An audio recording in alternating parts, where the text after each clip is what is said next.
What's going on, my people? So I've got a bit of a story I want to tell you guys today. You can make of the story what you will. You can interpret it however you want to. I'm just going to give you the facts of what happened. You can make up for yourself what it is. Okay. I've been struggling stock trading now. For those of you who don't know, I've made single trades where in 5, 10 minutes, 15 minutes, where I've made thousands of dollars off a single trade, and this got to be somewhat routine. It wasn't even that far out of the ordinary. I went from that to I can't make a single positive trade to save my life. Okay. Don't know why. Don't know what's happening. Okay. God was telling me, pray with your wife at night. Okay. I was like, I'm not going to do that. I'm not going to bother her with my problems. I'm just going to pray to you myself. And then the next day I wake up, same thing, just repeating, losing, losing, can't win to save my life. So I end up finally the other day was like, you know what? I'm done with this. I give in. I will do it your way. So I end up asking my wife to pray with me that night. We hold hands. I pray. I pray as humbly as I can, with as soft of a heart and as willing to do it His way as I possibly can. So I'm like, Lord, I can't do this anymore. I've tried it my way. It's not working. I don't know what to do. Please help me. Please help me. So the next day I wake up. I end up taking a trip. Now, let me preface this. The way I normally would find a stock, I've got several different tools and methods that I use. I used none of that. The way that I found this stock was through a new way I normally never would use. And I had two choices. I could choose the more risky or the less risky. I would normally choose the less risky, but again, it's like a voice from the outside, and you know what your internal dialogue sounds like. This was not that to me. This was something that was just popping into my head without me having anything to do with it. Again, maybe I'm crazy. I don't know, but I chose to listen to it, so I took the more risky. I would never normally do that. I would normally take the less risky. The more risky one goes up. The less risky one ends up nosediving all day. So turned out to be quite the opposite of what was expected. I end up getting into the stock maybe 57 or 56. I think it might have been 56. Keep in mind, this stock has never been above like 58. This was a new high, and it had come down. I ended up getting in. So I had no prior knowledge of anything to base this stock up. There was no trend lines. There was nothing where I could look back and say, oh, it normally caught resistance here, so I need to sell here. Or normally this is a floor where it'll bounce off of. I had none of that. This was all new highs. So I'm flying blind. So it gets up to 60. Now here's another thing if you don't know. Round numbers and fives are psychological triggers. They're resistance lines. So anytime you get to a whole number, 60, 70, 80, anytime you get to a 5, 55, 65, 75, any of those could be psychological triggers where people just instinctively sell. And sometimes, especially with whole numbers, if it's a brand new high it had never reached before and it's a whole number like 60, it might get knocked down and never come back up. So when I see 60, I'm like, oh, I'm selling this. Like, it's done. So I start entering the number, and in my head, it pops in, don't sell it, 63. Well, technically, the way it came into my head was 63, don't sell it. So I'm like, that's just me being greedy. I'm selling this. And again, it comes into my head. I said, do not sell it, 63. I'm like, this is not God talking to me. I'm just being greedy. I'm trying to justify my greed right now. And I'm like, all right, we'll try it. I'll try it your way.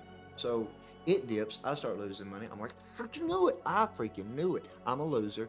I suck. I knew it. What am I doing? Now, at this point, I'm apologizing to God because I'm like, you gave me this on a silver platter and I just crashed it by being greedy. Like, why would I do that? So we end up going to the Cub Run. Cub Run took place that day. I have a good day in spite of it. I'm not tripping. And that's the other thing. Since I've been talking to the Lord about this, I haven't been having bad days. Not like I had been. Dude, you should have seen me before. Like, given, like, you're talking about going upside down hundreds of thousands of dollars, dude. Like, yeah, I've been sick. Like, I've been sick. So, I end up going to the Cub Run. We have a good day. Nothing bad. It ends up going up to, and I'm not lying to you, may lightning strike me dead, 63, and it does not go any higher. Sell it, and it ends up coming down and stays down. Okay? Now, let's look at this objectively. Let's look at this based off of the facts. I prayed with my wife about the stock trading and the guidance from the Lord, which I never would normally do. I've never have done. That's one thing. Second thing, I looked for a stock in a place I normally never would look for a stock, and it hasn't even occurred to me to ever even check for a stock there. Okay, it's the second thing. I chose the more risky versus the less risky one. Normally would never do. Normally I take the less risky that'll be a little bit of increase versus the more risky that could go way through the roof. Again, the third thing. The fourth thing, it got to a whole number. I would normally always sell at a whole number, especially if it's a new high. Didn't do that. Waited for a random number that just popped into my head out of nowhere, and then it gets to that exact number and doesn't go any higher and nosedives after that. Maybe all this is coincidence. It's a lot of coincidence, you guys. A lot of things just fall into place. It's just too many things. Now, this morning, I woke up, drank my coffee. Maybe I spoke to the Lord for 2 seconds. I don't even remember. And I bought and sold a stock and lost $450. Okay. At that point, something that kept playing over and over in my head is, "They that wait upon the Lord will renew their strength." That kept playing in my head. And that to me, what that means to me is, you need to be more patient. You're rushing in. Stop doing that. Wait on me. Wait on the Lord. So I'm like, all right, let me pause for a second. I'm going to read my Bible, pray up a little bit, chill, have some dialogue with the Lord, just relax, just calm down, be patient. End up getting into 3 more trades, all of them profitable, and end up making over $1,000 for the day. Now, again, maybe all this is coincidence. A lot of coincidence to stack up, you guys. Now, I say all that to say this. If you're going through something, if you have something that you've tried your way and it doesn't work, you guys, I tried this every way I could try. I've tried stock trade every way I can try. I've tried 2 seconds holding on to it. I've tried 5 minutes holding on to it. I've tried hour holding on to it. I've tried getting in at the mid, high, low. I've tried entry level. I've tried everything I can think of. Every way I can think of it. Nothing was working. That to me was the Lord saying, stop doing it alone. Stop doing it by yourself. Start including your family in everything you do. And start putting me at the forefront of everything you do. Because here's the thing that I wasn't even aware of, you guys. I thought I was doing something good. Well, I thought to myself, I don't need to involve God in my stock trading. God's got bigger stuff to do. God's got kids that are sick, cancer. Like, I don't need to have God in. That's superficial. That's money. That's stock trading. Like, God don't need to be in the middle of that. What I did not realize, and the mistake that I made was, by not including God in what I was doing, I was giving God no glory for any of it. God could receive no glory for anything that I was doing. And that was the mistake of what I was doing.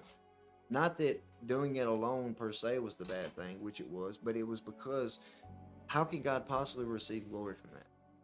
By putting God at the forefront of everything you do, you're giving him glory for all that you do. That's the point. And it becomes so much easier for you. Your path is laid out for you, and just give him the glory. It's such a trade-off, you guys. And my mind has been at such ease with this now. Get back on what I was saying.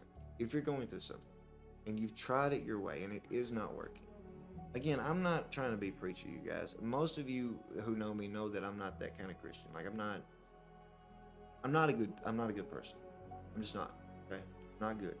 Okay, but I'm telling you what works for me, and I'm telling you that if you tried it your way and it isn't working and you don't know what to do and you're losing your freaking mind, try it his way. Try it his way and just see if it works.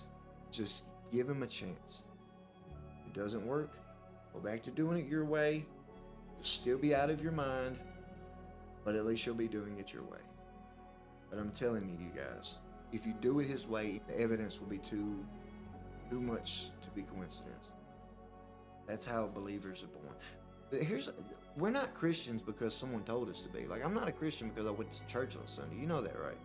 I'm a Christian because I've asked God to prove himself, and he has proven himself so many times to me that it's like, I cannot ignore this. I would be a fool, in spite of all of the evidence, to ignore God being real when he's shown me again and again that he's there. That would be crazy, bro. If it's not working your way, try it his way. See if it works. And if it does, awesome. If it doesn't, let's say go back to doing it your way. What do you got to lose? At the end of the day, I love you guys. Stay woke.